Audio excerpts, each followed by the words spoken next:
Oke, selamat datang teman-teman semua. Selamat datang pada pendengar podcast di Podcast in Nogosari. Bagaimana nih kabarnya? Semoga kita selalu dalam kondisi yang sehat ya pastinya. Dan juga jangan lupa karena kita masih berada di situasi pandemi COVID-19 nih yang hingga saat ini masih belum bisa kalem ya. Jadi jangan lupa untuk terus menjaga kesehatan dan juga kebersihannya. Jangan lupa juga untuk mematuhi protokol kesehatan ya, dengan terus mencuci tangan, memakai masker, hindari berkerumun dan juga tetap menjaga jarak pastinya. Podcast ini merupakan salah satu program kerja dari kami, mahasiswa UGM yang sedang melaksanakan kegiatan KKN di Kecamatan Nogosari, Kabupaten Boyolali. Nah, pada kesempatan yang sangat baik ini nih, bersama saya Agung, kita akan membahas satu topik yang sangat menarik, yaitu tentang beras analog. Saya yakin nih sebagian besar dari kita masih menjadikan nasi sebagai sumber karbohidrat utama. Benar kan? Dan itu sepertinya sudah menjadi suatu budaya ya di masyarakat, hingga muncul istilah kalau belum kenyang, kalau belum makan nasi, atau belum bisa dibilang makan kalau belum makan nasi. Nah, beras yang kita jadikan sebagai nasi ini biasanya berasal dari padi. Tapi sebenarnya ada nggak sih jenis beras yang bukan berasal dari padi? Ternyata ada loh jenis beras yang sumbernya bukan berasal dari padi, tapi memiliki bentuk yang mirip seperti padi dan juga memiliki kandungan karbohidrat yang sama, tetapi memiliki indeks glikemik yang lebih rendah. Nah, namanya beras analog. Beras analog ini nih diartikan sebagai jenis beras yang berasal dari berbagai bahan, tapi bukan padi. Contohnya apa sih? Contohnya beras analog yang berasal dari umbi-umbian seperti ubi jalar, ketela, porang, dan juga biji-bijian seperti jagung dan kedelai, ataupun juga bisa berasal dari sorghum dan sagu. Di mana bahan-bahan tersebut diolah sedemikian rupa hingga bentuknya memiliki bentuk seperti butiran padi, lalu dimasak, dimakan, dan juga bisa kenyang. Sama kalau kita mengonsumsi beras dari padi biasa. Dan tidak hanya kandungan karbohidratnya saja yang mirip nih dengan beras yang berasal dari padi. Beras analog ini ternyata loh juga memiliki banyak kelebihan dan juga keunggulan. Di antaranya yang pertama adalah kandungan gizi dari beras analog ini bisa kita atur sesuai dengan kebutuhan kita. Misalnya nih, kita ingin mengonsumsi beras yang memiliki kandungan serat yang tinggi. Nah, kita bisa menambahkan kandungan serat itu berasal dari padi, misal dari bekatul.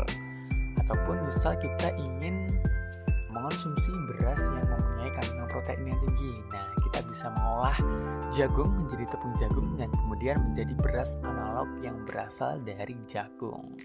Itu yang pertama, teman-teman. Yang kedua, indeks glikemik dari beras analog ini tergolong rendah ya, teman-teman. Indeks glikemik itu apa sih?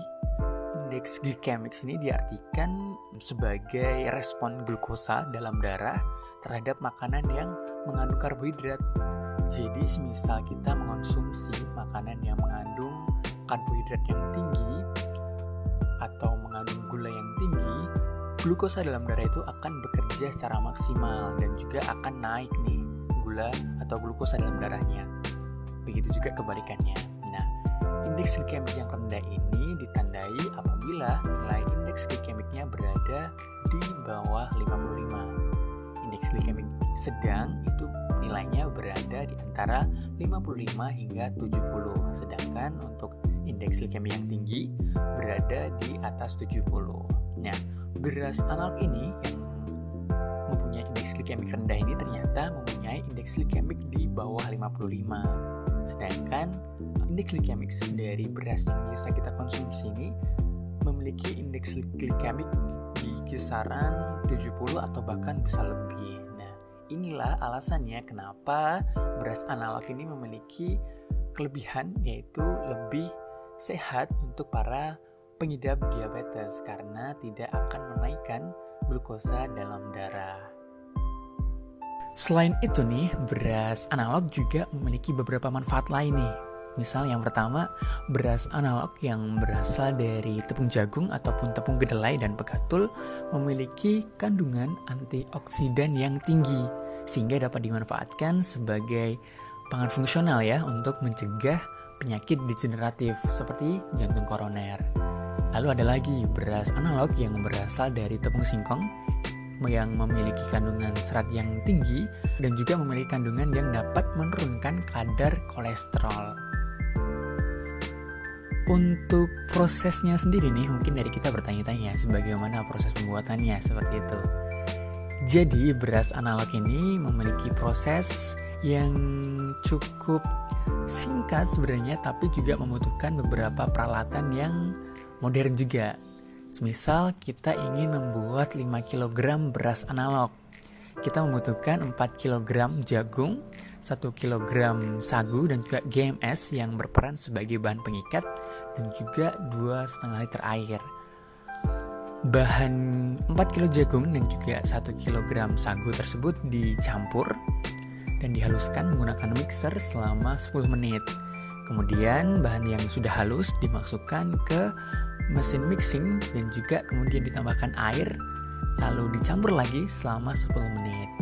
Setelah bercampur nih bahan-bahan tersebut, kemudian dimasukkan ke mesin extruder yang berfungsi untuk mencetak beras dalam bentuk butiran, sehingga nanti didapatkan beras analog yang memiliki tekstur dan juga bentuk fisik yang sama seperti beras yang berasal dari padi. Setelah keluar nih beras analog yang berbentuk butiran, kemudian dilakukan pengeringan dengan menggunakan oven selama 2 jam agar menurunkan kandungan air dalam beras analog sehingga bisa lebih awet. Lalu mungkin dari kita juga bertanya-tanya nih, bagaimana cara mengolahnya? Apakah sama nih kalau kita mengolah beras biasa untuk menjadi nasi? Ternyata hampir sama untuk proses pengolahannya. Tapi yang membedakan antara pengolahan dari beras analog dan juga beras yang biasa adalah pada proses pemasukan beras analog ke dalam mesin penanak nasi ya. Kalau biasanya kita memasukkan nasi dan juga air ke dalam mesin penanak nasi dalam waktu yang bersamaan, berbeda dengan beras analog ini. Beras analog dimasukkan ke mesin penanak nasi apabila air yang dimasukkan sudah mendidih terlebih dahulu dengan perbandingan 1:1 seperti itu. Jadi hanya di bagian itu saja yang membedakan dalam hal pengolahan ya antara pengolahan beras analog dengan beras yang biasa. Selebihnya sama. Untuk hasil olahannya sendiri nih, beras analog ini juga bisa dimasak dan diolah untuk menjadi olahan yang lain seperti nasi goreng ataupun bubur ayam dengan rasa dan juga kandungan yang sama, ataupun juga memiliki kelebihan seperti tadi yang sudah dijelaskan untuk indeks glikemiknya yang lebih rendah. Oke, kemudian mungkin muncul pertanyaan ya, di mana nih kita bisa mendapatkan beras analog ini? Dari mana kita bisa membelinya? Nah, untuk beras analog ini sebenarnya sudah banyak ya tersebar di toko-toko, tapi mungkin belum umum ya. Ataupun juga bisa dibeli melalui online seperti itu dengan harga yang memang sedikit lebih mahal ya apabila kita bandingkan dengan beras biasa. Tapi sisi lainnya yang harus kita lihat adalah kandungannya tadi, bahwa beras analog memiliki kandungan yang lebih sehat seperti itu daripada beras seperti biasa. Nah, akhirnya nih kita sudah tambah mengerti ya tentang beras analog ini. Mulai dari pengertiannya, perbedaannya dengan beras biasa, kandungan beras analog, olahannya bagaimana, dan juga manfaatnya. Harapannya nih kita tidak lagi terpaku ya dengan beras dari padi untuk kita konsumsi, dan bisa mulai mengonsumsi beras yang berasal dari sumber lain yang telah disebutkan tadi di beras analog. Harapannya juga kita juga bisa mulai menerapkan gaya hidup yang sehat dengan mengonsumsi makanan yang sehat juga pastinya. Oke, mungkin sampai di sini dulu ya podcast mengenai beras analog ini. Semoga informasi yang disampaikan pada kesempatan kali ini bisa bermanfaat untuk para pendengar semua. Dan sampai jumpa di kesempatan lainnya. Salam sehat.